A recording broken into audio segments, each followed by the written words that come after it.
الحمد لله رب العالمين والصلاة والسلام على سيد الأنبياء والمرسلين وعلى آله وصحبه أجمعين أما بعد فقد قال الله تعالى في كتابه المجيد وكذلك جعلناكم أمة وسطا لتكونوا شهداء على الناس ويكون الرسول عليكم شهيدا۔ حضرات علماء کرام، حفاظ عظام اور حاضرین مجلس،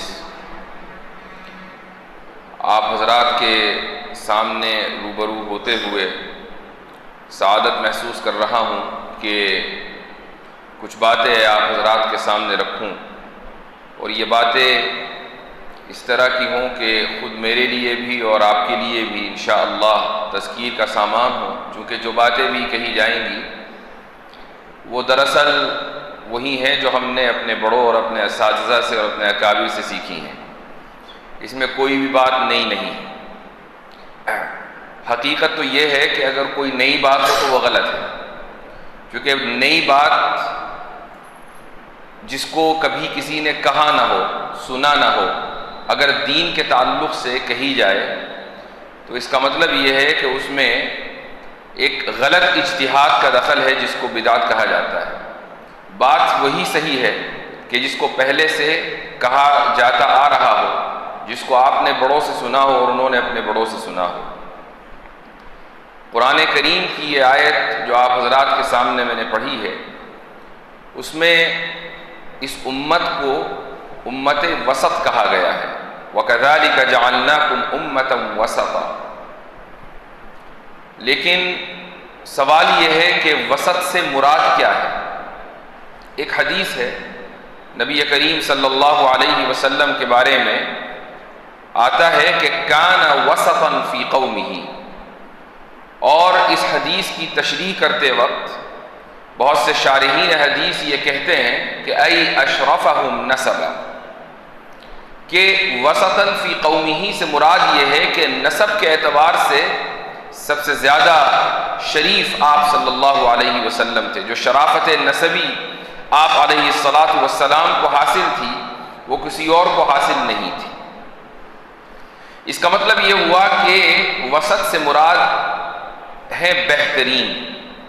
تو اگر قرآن کریم میں اس امت کو امت وسط کہا ہے تو اس کا ایک ترجمہ یہ کیا جا سکتا ہے کہ ہم نے تمہیں بہترین امت بنایا ہے۔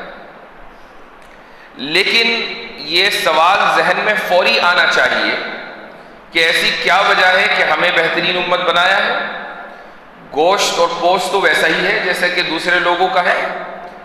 جس طرح دوسرے لوگوں کے جسم میں خون کا رنگ لال ہے، ایسے ہی ہمارے جسم میں بھی خون کا رنگ لال ہے، بلکہ بہت سی چیزوں میں اتنی زیادہ یکسانیت ہے۔ بعض مرتبہ زبان ایسی ہے، لباس ویسا ہی ہے، حلیہ ویسا ہی ہے، لیکن ہم بہترین ہیں۔ تو اس بہترین ہونے کی بنیاد کیا ہے؟ بہترین ہونے کی بنیاد نسل نہیں ہو سکتی، بہترین ہونے کی بنیاد کوئی ذات پات نہیں ہو سکتی، بہترین ہونے کی بنیاد زبان نہیں ہو سکتی، ورنہ ابو جہل بھی بہترین ہوتا۔ تو بہترین ہونے کی بنیاد کیا ہے؟ وہ ہے شریعت کہ جو رسول اکرم صلی اللہ علیہ وسلم کو دی گئی اور آپ علیہ الصلاۃ کے واسطے سے اس امت تک پہنچی ہے۔ چونکہ وہ شریعت بہترین ہے، تو جس قوم کے پاس اور جس امت کے پاس وہ شریعت ہو تو ظاہر ہے کہ وہ امت بھی پھر بہترین امت ہوگی، چونکہ یہی رسول اکرم صلی اللہ علیہ وسلم کی شریعت کی برکت ہے۔ تو ایک ترجمہ اس لفظ کا بہترین ہے، اور یہ بہترین ہونا شریعت کی جامعیت کی وجہ سے ہے۔ شریعت کی جامعیت کی دلیل سلمان فارسی رضی اللہ عنہ کا ایک واقعہ ہے کہ ایک شخص نے ان کو طعنہ دیا اور کہا کہ بھلا تمہارے نبی نے، رسول اکرم صلی اللہ علیہ وسلم، تمہارے نبی نے تمہیں چھوٹی چھوٹی باتوں کی تعلیم دے رکھی ہے، حتیٰ کہ یہ بھی بتا رکھا ہے کہ بیت الخلاء میں کیا کرنا ہے، کیسے جانا ہے۔ تو حضرت سلمان فارسی نے اس کو منع نہیں کیا، ڈیفینڈ نہیں کیا، یہ نہیں کہا کہ نہیں ایسا نہیں ویسا، کہا اجل بالکل، علمنا رسول اللہ صلی اللہ علیہ وسلم کل شیء حتی الخراء، کہ رسول اکرم صلی اللہ علیہ وسلم نے ہمیں ہر چیز کی تعلیم دی ہے، یہاں تک کہ بیت الخلاء کیسے استعمال کرنا ہے اس کی بھی تعلیم دی ہے۔ یہی تو اس شریعت کے جامع ہونے کی دلیل ہے کہ ہر چیز کی تعلیم آپ صلی اللہ علیہ وسلم نے دے دی۔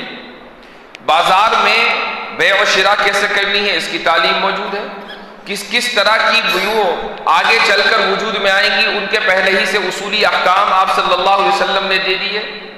اسی طریقے سے سیاست کیسے کرنی ہے اس کی تعلیم موجود ہے، حکومت کیسے کرنی ہے اس کی تعلیم موجود ہے، قضاء کا نظام کیسے ہوگا اس کی تعلیم موجود ہے، سزا کا نظام کیسے ہوگا اس کی تعلیم موجود ہے، معاشرت کیسے ہوگی اس کی تعلیم موجود ہے، تہذیبی سطح کے اوپر اقوام کے ساتھ تعامل کس طریقے سے ہوگا اس کی تعلیم موجود ہے۔ وہ کون سا ڈپارٹمنٹ اور کون سا شعبہ ایسا ہے کہ جو رسول اکرم صلی اللہ علیہ وسلم نے ویسے ہی چھوڑ دیا ہو اور اس کے تعلق سے کوئی تعلیم نہ دی ہو؟ ایسا کوئی شعبہ موجود نہیں ہے۔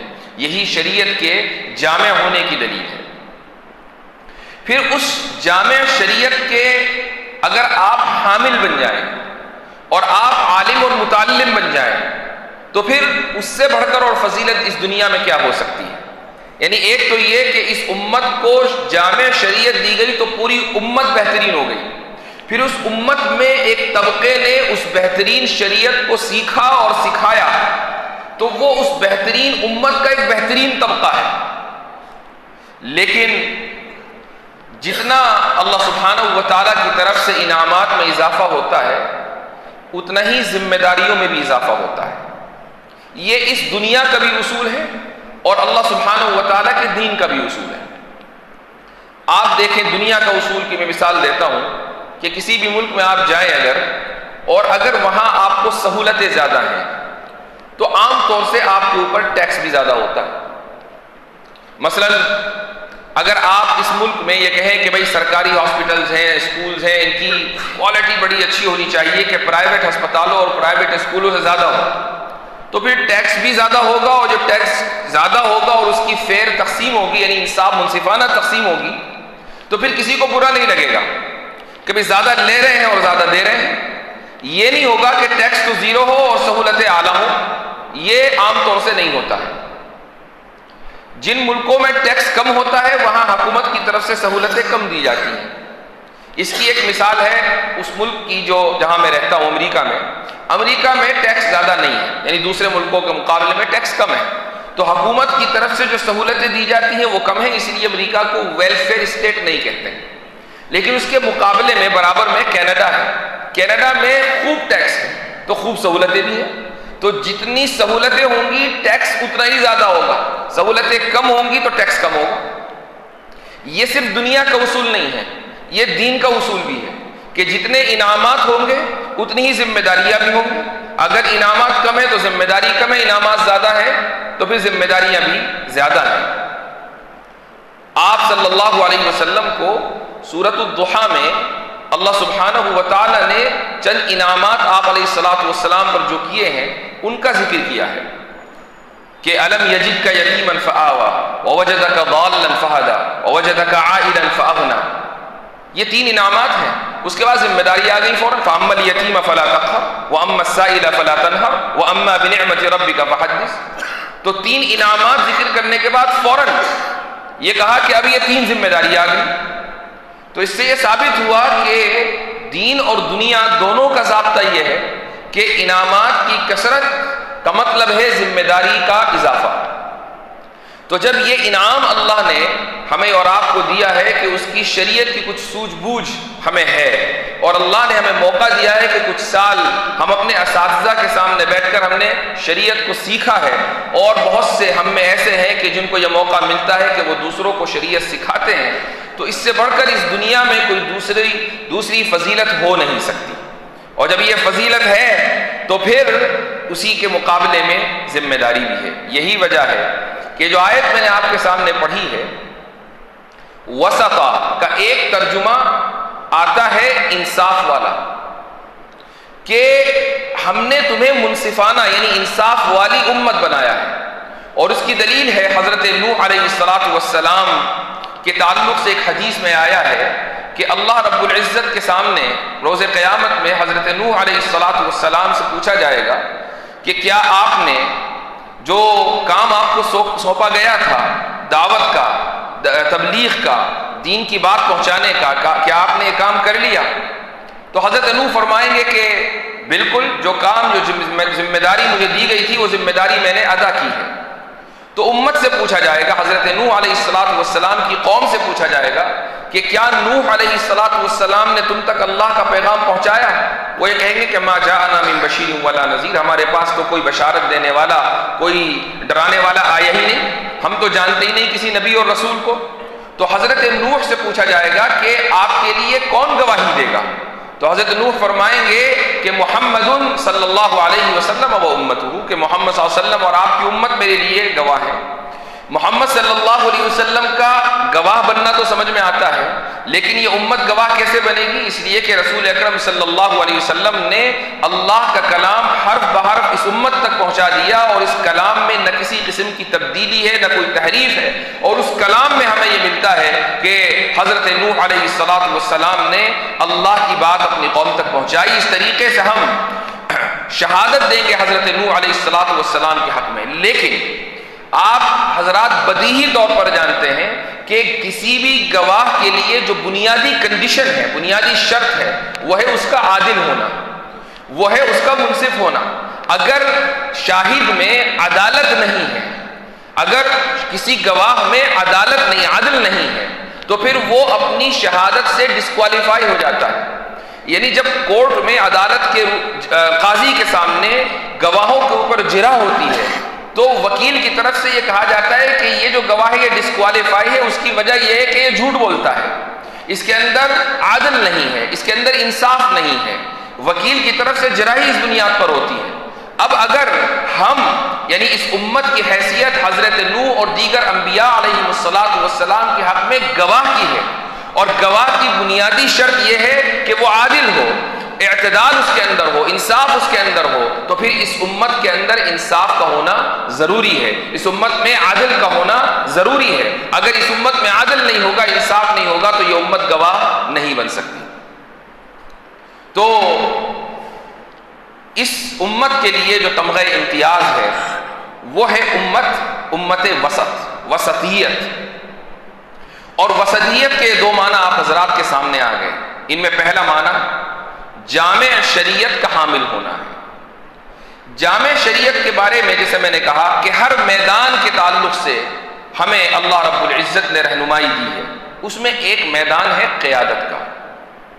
قیادت کے تعلق سے بھی اللہ رب العزت نے ہمیں جگہ جگہ رہنمائی دی ہے، اور یہ بات آپ کے سامنے میں اس لیے کر رہا ہوں چونکہ آپ حضرات میں اکثریت حاملین شریعت کی ہے، عالمین شریعت کی ہے، یعنی آپ شریعت کے علماء ہیں، متعلمین ہیں، اور یہ وہ مقام ہے جو آپ چاہیں نہ چاہیں لیکن آپ کو کسی نہ کسی درجے میں قیادت کے مقام پر یہ چیز فائز کر دیتی ہے۔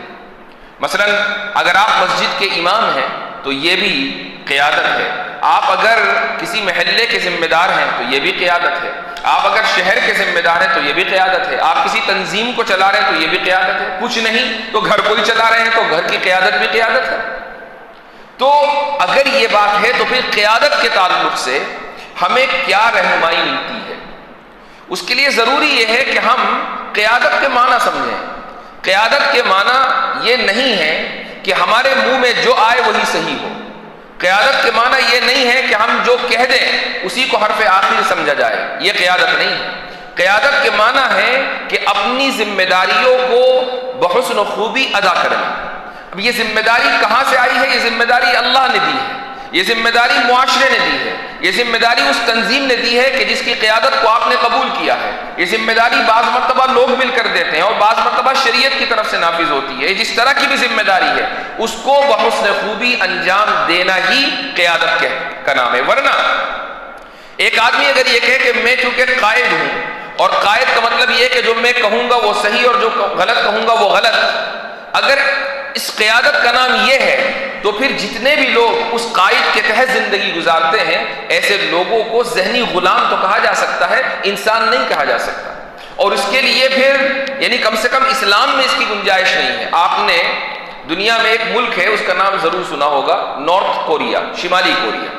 شمالی کوریا میں ایک قائد رہتا ہے، ایک آدمی ہے، پورے ملک کی آبادی اسی کی سنتی ہے، وہ جو کہے گا وہی صحیح ہے، اور اگر اس نے کسی چیز کو غلط کہا وہی غلط ہے۔ اگر آپ نے یا وہاں کے باشندوں میں سے کسی نے اس کی مخالفت کر دی تو اس کی سزا سزائے موت ہے۔ یہاں تک کہ حیرت ہوگی کہ نوجوان کس طریقے کا ہیئر اسٹائل رکھیں یہ بھی حکومت طے کرتی ہے کہ ہیئر اسٹائل کیسا ہونا چاہیے، کیا کھائیں گے، کیا پیئیں گے، کہاں ملازمت کریں گے، کہاں چلیں گے، گاڑی خریدیں گے نہیں خریدیں گے، یہ ساری چیزیں حکومت متعین کرتی ہے، آپ کا کوئی وہاں اس میں کوئی رائے اوپینین ہے نہیں۔ تو قیادت تو پھر اس طرح کی بھی ہے، لیکن اس طرح کی قیادت کی کوئی گنجائش اسلام میں نہیں ہے۔ اسلام میں قیادت کے جو معنی ہے وہ یہ ہے کہ آپ کے اوپر جو ذمہ داری آ گئی ہے وہ آپ بحسن خوبی انجام دیں۔ سورہ کہف میں اللہ رب العزت نے کچھ نوجوانوں کا قصہ بیان کیا ہے، اور اللہ نے ان کو اس طریقے سے یاد کیا کہ انہم فتیۃ آمنوا بربہم وزدناہم ھدا، کہ یہ کچھ نوجوان تھے، فتیۃ کچھ نوجوان تھے کہ جو اپنے رب پر ایمان لائے، وزدناہم ھدا، اور ہم نے ان کی ہدایت میں اضافہ کر دیا۔ یہ جو نوجوان تھے ایمان لا کر اور معاشرے کے خلاف جا کر انہوں نے دراصل قائدانہ کردار ادا کیا ہے، اور یہی وجہ ہے کہ قرآن نے ان کے قصے کو لازوال بنا دیا کہ رہتی دنیا تک ان کا قصہ پڑھا جائے گا اور سمجھا جائے گا، اور اس قصے سے مختلف دروس و عبر نکالے جائیں گے۔ یہ قرآن نے اس طرح کا طرز کیوں اختیار کیا؟ چونکہ ان نوجوانوں نے قیادت کا جو طرز عمل ہونا چاہیے اس طرز عمل کو دنیا کے سامنے پیش کیا۔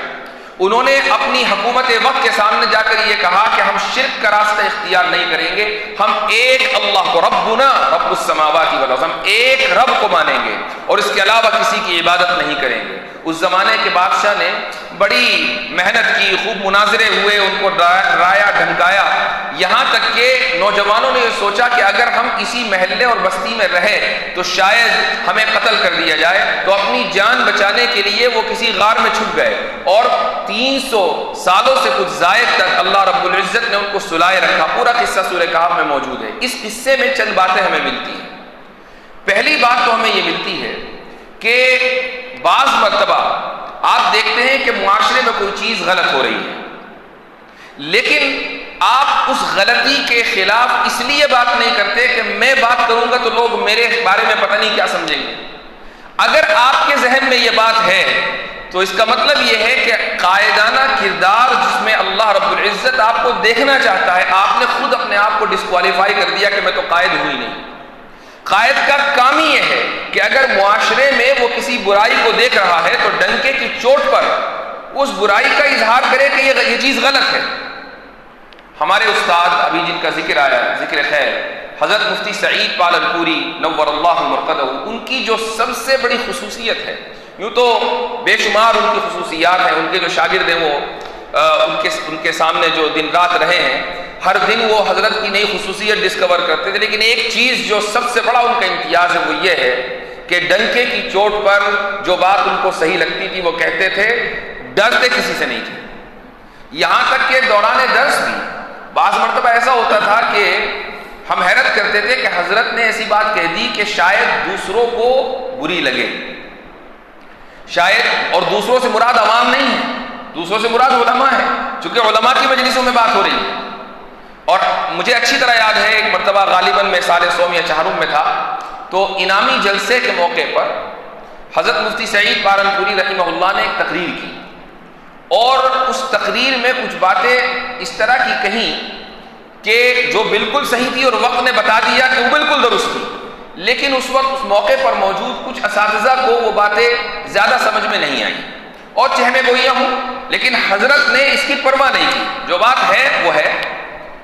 ماضی قریب میں حضرت کے انتقال سے پہلے ایک موضوع دیوبند میں چھڑا، وہ موضوع تھا حضرت مولانا سالم قاسمی نور اللہ مرقدہ کے انتقال کے بعد تعزیتی اجلاس دارالعلوم وقف دیوبند میں ہو رہا تھا، تو حضرت نے یہ کہا کہ تعزیتی اجلاس منعقد کرنا یہ بدعت ہے۔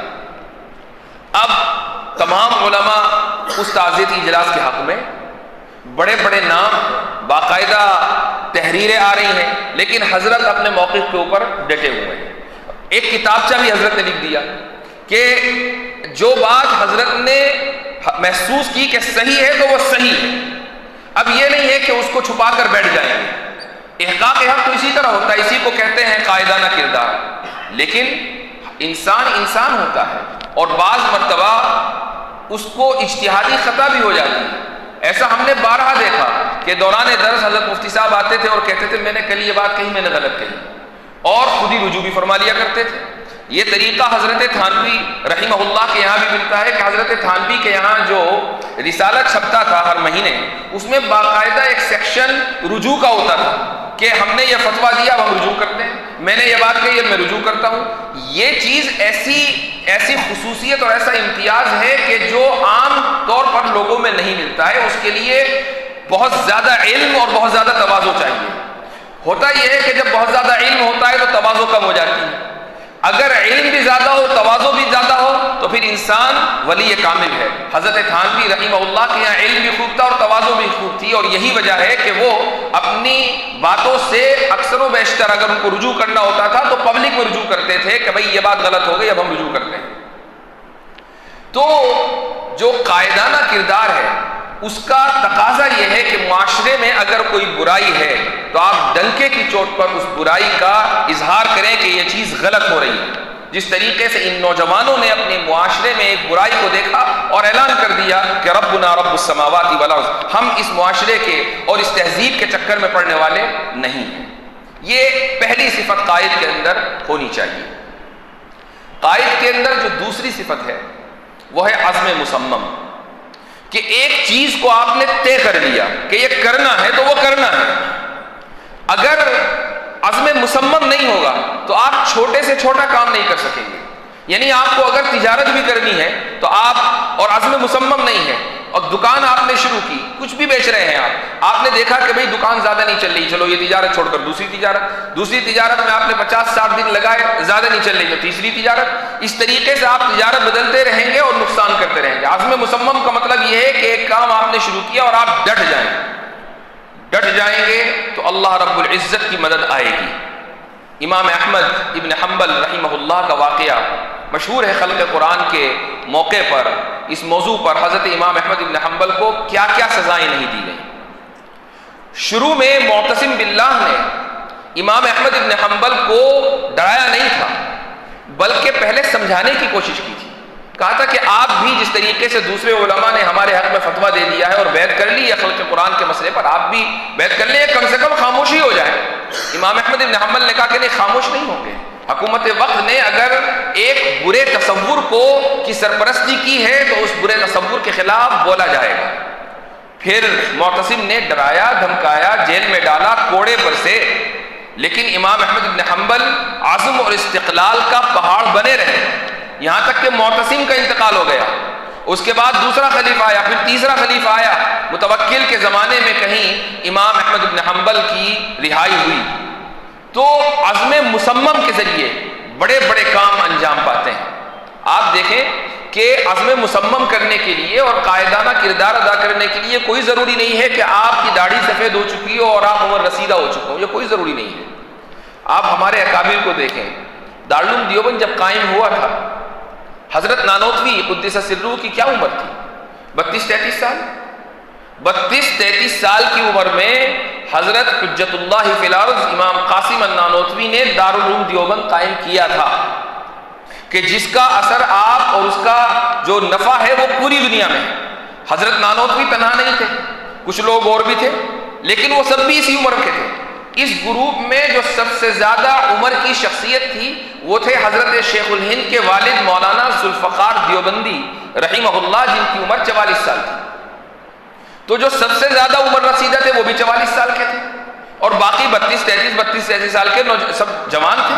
ان حضرات نے ایک ایسا کارنامہ انجام دے دیا کہ 150 سال گزرنے کے بعد اللہ رب العزت نے اس کام کی لاج رکھی ہوئی ہے اور پوری دنیا میں وہ کام اس طریقے سے پھیلا ہوا ہے کہ دنیا کے کسی بھی علاقے میں آپ چلے جائیں آپ وہاں دیوبند پائیں گے. دیوبند کا اثر نہیں، دیوبند ہی پائیں گے. میں نے کل مولانا ابو بکر قاسمی کو ایک قصہ سنایا کہ چند سال پہلے میں امریکہ میں ایک شہر میں گیا، وہاں مجھے بلایا گیا ختم بخاری کے لیے. تو امریکہ کے جنوب میں بالکل آخری شہر ہے جس کو کہتے ہیں میامی. میامی میں یہ دارالعلوم ہے، اور وہاں تقریر ہو رہی تھی تو میرے ذہن میں ایک بات اللہ نے ڈالی، وہ یہ کہ دیوبند کا اثر کہاں کہاں تک ہے۔ تو ظاہر ہے کہ جو دارالعلوم جس شہر میں تھا جہاں ختم بخاری ہو رہی تھی وہ بھی درس نظامی کا ہی مدرسہ تھا اور دیوبند کے نہج پر تھا، تو میں نے حاضرین سے یہ کہا کہ اس شہر میں کہ جہاں ہر طرف بے حیائی ہے، یہ عام طور سے وہاں بیچز ہیں اور ساحل سمندر کے اوپر کیا کچھ نہیں ہوتا، اس جگہ پر اللہ نے ایک مدرسہ قائم کیا ہوا ہے اور مدرسہ دیوبند کے نہج پر اور ختم بخاری ہو رہی ہے۔ تو میں نے کہا کہ اگر آپ یہاں سے شکاگو ڈرائیو کریں گے، 2 دن کا راستہ ہے، تو سب سے پہلے آپ کو راستے میں اورلینڈو شہر آئے گا، یہ وہ شہر ہے جہاں ڈزنی ورلڈ ہے بہت مشہور، وہاں پر دارالعلوم موجود۔ پھر آپ چلیں گے 4-5 گھنٹے ڈرائیو کریں گے تو اٹلانٹا شہر آئے گا، وہاں ایک نہیں 2 دارالعلوم موجود۔ پھر اس کے بعد آپ ڈرائیو کریں گے اور 4-5 گھنٹے چلیں گے تو ٹینیسی کا شہر آئے گا، وہاں پر دارالعلوم موجود۔ پھر کینٹکی کا شہر آئے گا، وہاں دارالعلوم موجود۔ پھر انڈیانا صوبہ آئے گا، وہاں دارالعلوم موجود۔ پھر اس کے بعد شکاگو آئے گا، ایک نہیں 5 دارالعلوم موجود۔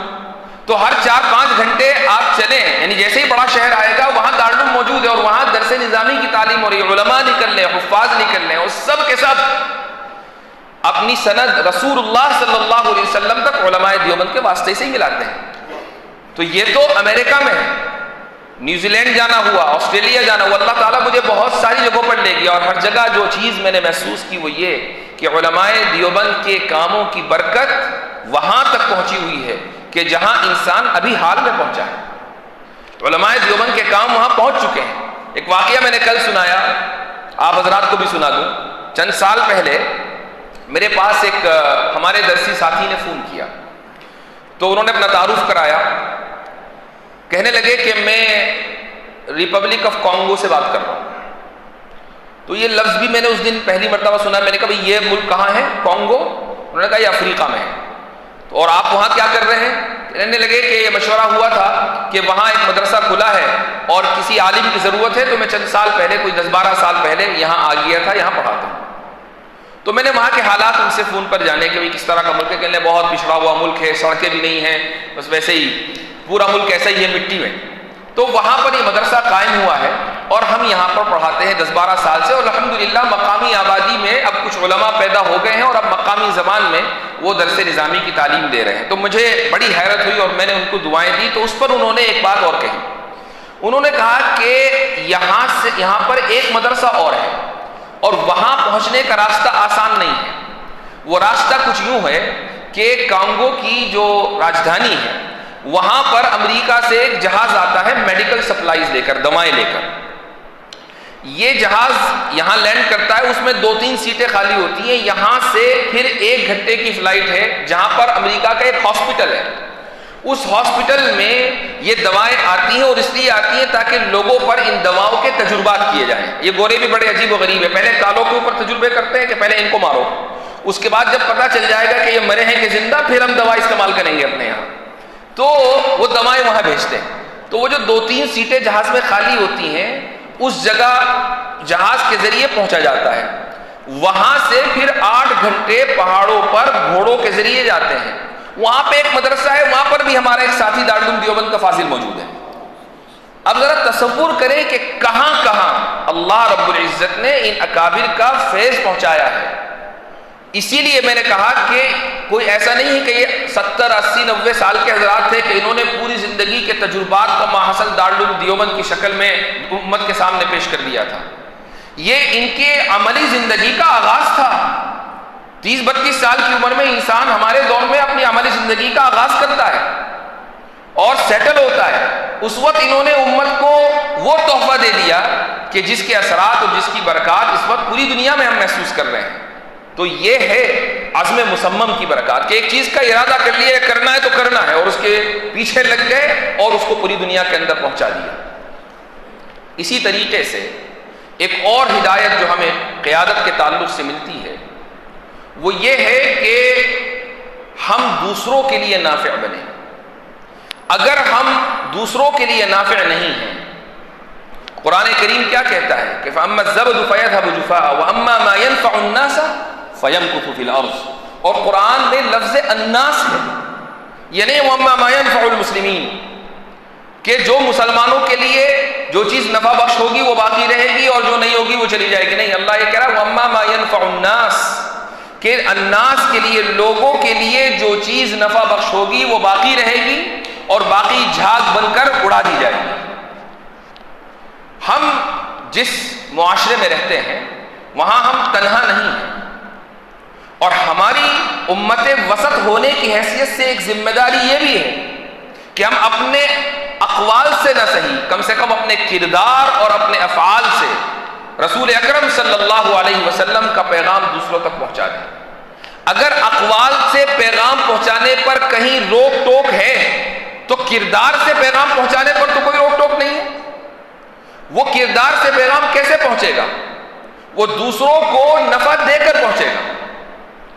آپ دیکھیں کہ رسول اکرم صلی اللہ علیہ وسلم کی مسجد میں صرف نمازیں نہیں ہوتی تھی، نمازوں کے علاوہ وفود کا استقبال بھی ہوتا تھا. یہ وفود کون تھے؟ یہ غیر مسلموں کے وفود تھے. اور ہماری مسجدوں میں نماز کے علاوہ دروازے بند ہو جاتے ہیں عام طور سے کہ غیر مسلم اندر جھانک نہ لے کے کیا ہو رہا ہے. تو بہت سے غیر مسلم، آپ سوشل میڈیا پر یہ ویڈیوز دیکھتے ہوں گے، انہیں لگتا ہے کہ پتہ نہیں کون سی سازشیں مسجدوں کے اندر ہوتی ہیں. تو مسجدوں کے دروازے جب تک کہ ہم دوسروں کو بلا کر یہ نہیں دکھائیں گے کہ دیکھو اس طریقے سے عبادت ہوتی ہے، کہ ہم اللہ وحدہ لا شریک لہ کے سامنے اس طریقے سے جھکتے ہیں، تو اپنے کردار کے ذریعے ہم دوسروں کے لیے نفع بخش کیسے ہو سکتے ہیں. ابھی کچھ مہینے پہلے میرا سفر ہوا نیوزی لینڈ کا. وہاں ایک شہر ہے کرائسٹ چرچ میں 2017-18 کی بات ہے، ایک بڑا ہی اندوہناک اور افسوسناک واقعہ ہوا تھا. اور وہ یہ تھا کہ ایک گورا بندوق لے کر آیا اور اس نے وہاں کی مسجد میں جمعہ کی نماز کا وقت تھا، مصلیوں کے اوپر گولی چلا دی اور ایک بڑی تعداد میں مصلی شہید ہو گئے. بڑا مشہور واقعہ ہے، سبھی پوری دنیا میں مسلمان اس سے متاثر ہوئے، بلکہ غیر مسلم بھی متاثر ہوئے. تو اس مسجد میں میرا جانا ہوا. وہاں جو لوگ عینی گواہ تھے، جنہوں نے اس واقعے کو دیکھا، ان لوگوں سے ملاقات ہوئی. اور ان میں ایک صاحب نے ایک بات ہمیں بتائی، وہ یہ کہ جب یہ واقعہ ہو گیا تو بہت سے غیر مسلم اس واقعے سے بڑے متاثر تھے اور مسلمانوں سے اظہار ہمدردی کرنے کے لیے وہ مسجد میں آ رہے تھے، پھول رکھ رہے تھے. تو اس مسجد کے سامنے ایک بڑی چوڑی سڑک، وہاں پر ایک شخص کئی دن سے روزانہ آ کر بیٹھتا تھا. اور یہ لوگ دیکھ رہے تھے، عام طور سے جو گورے تھے وہ مسجد میں آتے تھے اور ملتے تھے، چلے جاتے تھے. یہ آدمی باہر بیٹھا ہوا ہے، مسجد میں داخل ہی نہیں ہو رہا ہے. ایک دن آیا، دوسرے دن آیا، تیسرے دن آیا اور روزانہ اپنی فیملی کے ساتھ آ کر بیٹھ جاتا تھا. تو یہ محسوس کرتے تھے کہ یہ آنا تو چاہتا ہے، آ نہیں رہا ہے. تو یہ صاحب جنہوں نے واقعہ بتایا وہ کہنے لگے، میں اس کے پاس گیا اور میں نے اس سے کہا کہ میں تمہیں 3-4 دن سے دیکھ رہا ہوں، تم اپنی فیملی کے ساتھ یہاں بیٹھے ہوئے ہو مسجد کے سامنے اور مسجد کو تکتے رہتے ہو. اگر کوئی بات ہے تو ہمیں بتاؤ یا پھر مسجد کے اندر آؤ. تو وہ کہنے لگا کہ میں مسجد میں آ سکتا ہوں؟ کہنے ہاں بالکل آ سکتے ہو. میرے لیے یعنی اس میں آنا میرے لیے آپ کو کوئی پریشانی کا باعث تو نہیں ہوگا؟ کہنے لگے نہیں کوئی پریشانی نہیں، مسجد کے دروازے سب کے لیے کھلے ہوئے. وہ شخص اندر آیا اور اندر آ کر اتنا رویا زار و قطار، اور اس قدر اس نے اپنے جذبات کا اظہار کیا کہ سب لوگ وہاں جذباتی ہو گئے. کہنے لگا کہ میں تو خدا کو مانتا ہی نہیں، میں تو دہریہ ہوں، ایتھیسٹ ہوں، لیکن میں سوچتا تھا کہ اندر پتہ نہیں کیا ہوتا ہوگا، یہاں آ کر جو مجھے سکون ملا ہے وہ مجھے زندگی میں کبھی ملا ہی نہیں. تو آپ یہ دیکھیں کہ ایک شخص کے اتنے سے حسن سلوک سے کہ تم اندر آ جاؤ یہ کہنے سے اس آدمی کے دل کی دنیا بدل گئی. تو اس طرح کے کتنے لوگ ہیں کہ جو ہدایت کے لیے ہماری طرف ترس رہے ہیں، اور اللہ رب العزت نے ہمیں ہدایت کے ذرائع اور وسائل دیے ہیں، لیکن ہم نے ان ذرائع اور وسائل کو اس طریقے سے الماری میں بند کیا ہوا ہے کہ کسی طریقے سے دوسرے تک یہ بات پہنچ نہ جائے. تو پھر ہمیں اللہ رب العزت نے جس منصب کے اوپر فائز کیا ہے، منصب قیادت، امت کا جو نام دیا ہے امت وسط، تو کیا ہم اس امت وسط ہونے کا حق ادا کر رہے ہیں؟ کل کو اگر ہمارے دور کی اقوام نے یہ کہہ دیا کہ ما جاءنا من بشیر ولا نذیر، اور ہمیں اللہ نے یہ پوچھ لیا ہم سے کہ کیا تم نے وہ پیغام جو محمد صلی اللہ علیہ وسلم کے ذریعے تم تک پہنچا تھا، وہ پیغام اپنے اقوال و افعال اور کردار و سلوک کے ذریعے ان تک پہنچایا تھا یا نہیں پہنچایا تھا؟ تو اس دن کیا جواب ہوگا؟ اس لیے یہ ضروری ہے کہ ہماری بات دوسروں تک پہنچے، چاہے وہ کسی بھی طریقے سے پہنچے. اگر لوگوں کو بات کرنا برا لگتا ہے تو ہمارے عمل پر تو پابندی نہیں ہو سکتی. رسول اکرم صلی اللہ علیہ وسلم کی زندگی دوسروں کے سامنے کیسی ہونی چاہیے اس پر تو پابندی نہیں ہو سکتی. ہم اگر کسی دوسرے کو مادی اور مالی نفع پہنچا رہے ہیں تو اس پر تو کوئی پابندی نہیں ہے. ایک حدیث رسول اکرم صلی اللہ علیہ وسلم کی آپ کے سامنے پیش کرتا ہوں. آپ علیہ الصلوۃ والسلام نے فرمایا کہ المؤمن من یألف ویؤلف ولا خیر فی من لا یألف ولا یؤلف. مؤمن وہ ہے کہ جو دوسروں کو انسیت دے اور جس سے مانوس ہوا جائے. اس شخص میں کوئی خیر نہیں ہے کہ جس سے نہ دوسروں کو انسیت ہو نہ دوسروں کو وہ انسیت دے. یعنی اگر آپ کے ارد گرد لوگ رہ کر کمفرٹیبل محسوس کرتے ہیں, اچھا محسوس کرتے ہیں, تو پھر یہ آپ کے مومن ہونے کی, کامل مومن ہونے کی علامت ہے. اور اگر آپ کے ارد گرد لوگ رہ کر انسیت محسوس نہیں کر رہے ہیں, کمفرٹیبل نہیں ہیں, تو پھر یہ آپ کے اس کا مطلب یہ کہ اس شخص میں کوئی خیر نہیں ہے. لا خیر, اس میں کوئی خیر نہیں ہے. تو بحیثیت امت وسط کے ہماری یہ ذمہ داری ہے. تو میرے بھائیو بزرگوں, اللہ رب العزت نے جو ذمہ داری علم کی شکل میں اور پیغام کی شکل میں ہمارے کاندھوں پر رکھی ہے, اس ذمہ داری کا سب سے بڑا تقاضا یہ ہے کہ اس کے ساتھ انصاف کیا جائے, اور اس کا سب سے بڑا تقاضا یہ ہے کہ اس ذمہ داری کو دوسروں تک پہنچایا جائے.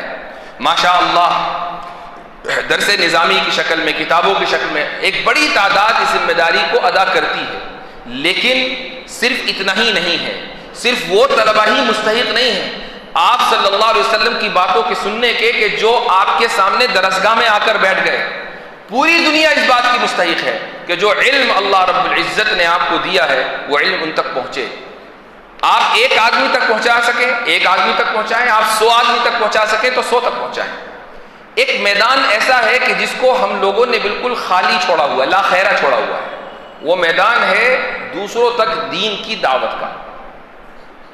آپ دیکھیں کہ کسی بھی ملک میں عام طور سے آپ جائیں, امریکہ میں دیکھتا ہوں, اسی طریقے سے دوسرے ملکوں میں کچھ دوسرے طبقات ہیں, مسلمانوں میں کچھ دوسرے طبقات ہیں کہ جنہوں نے اس عمل کو بہت سیریسلی لیا ہوا ہے. دعوت کا کام خوب کریں گے, اور دعوت سے مراد غیر مسلموں میں دعوت. کہیں وہ قرآن کریم کے نسخے تقسیم کر رہے ہوں گے, جہاں جہاں اس چیز کی گنجائش ہے وہاں وہ کرتے ہیں. لیکن ہمارے طبقے نے تقریباً اس کام کو ایسا سمجھا ہوا ہے کہ جیسے اس کا ہم سے کوئی واسطہ مطلب ہے ہی نہیں. جبکہ حقیقت یہ ہے کہ جب وہ لوگ اسلام میں داخل ہوتے ہیں ان طبقات کے ذریعے, تو انہیں جو صحیح منہج ہے اہل سنت والجماعت کا اس کا ادراک ہی نہیں ہو پاتا. انہیں پتہ ہی نہیں ہے کہ مسلمان ہونے کے بعد اب یہ بھی ضروری ہے کہ اہل سنت والجماعت میں آنا ہے.